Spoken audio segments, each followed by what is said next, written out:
Okay, so you were kind of doing that. You've been doing that. Well, obviously, once we met, you're at 12 people. You're growing. You obviously, I gave you a copy of Extreme Ownership. You read that. How is that? Has that played a role? How has that played a role? Because I know you've told me it's played a role. But like, where did you see yourself going? Okay, you know what? Here's something I need to do different. And I said this on an interview the other day that someone was talking about what kind of what'd they say, background check did I do on you before we started working together? Right. And is that what was that the word? No, due diligence. What kind of due diligence? And I was explaining how we spent a lot of time talking and via Skype. Mm-hmm. And what I was really listening to and hearing was, you weren't making excuses about anything. You explained to me, hey, we tried to do this. I didn't know what I was doing. I had to learn that. Then I tried to do this other thing, and guess what? I didn't have enough capital. I had to figure out another way. You weren't saying, you didn't blame anybody else for anything. I mean, and we're right now at a great point with Origin, and you weren't always at a great point. I mean, you've had to do what every struggling business had to do, or small business has to do. That is struggle to grow.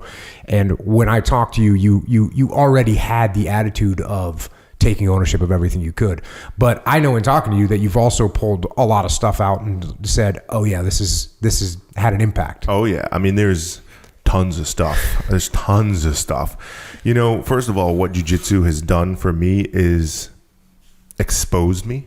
That's what it does. Mm-hmm. It exposes your weaknesses. Yeah. So you get better. And that mindset, that jiu-jitsu mindset, I like being exposed because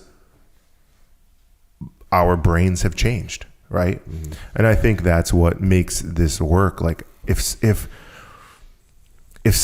I don't see the weakness and somebody exposes it, the first thing I do is feel like a schmuck for a second, but then I'm like, okay, well, show me how I can get better. And there's so many times I've like texted you late night, hey man, can you talk? Can you help me out with this issue? Can you help me out with this problem? Because leadership for me has only come through playing sports and then running business, right? I wasn't in war. I didn't see the worst of humanity in how decisions can affect someone living or dying. I didn't see that, and I it's a whole nother level, and knowing that you had those leadership skills that were, that you conditioned to is really what it was. I just knew there was another level. And so when I actually listened to Extreme Ownership for the first time, I was just humbled by that, by the book. The two things for me that really, and of course I went to the muster too, and I'd recommend if you're in business, any leadership position, regardless of industry, go. Like, it'll be the most valuable thing you do for yourself. Like, it's hard to explain, but I can tell you, being there in the presence, first of all, of warriors, but also their stories is powerful. Connecting with them on a personal level outside of the muster, that's powerful.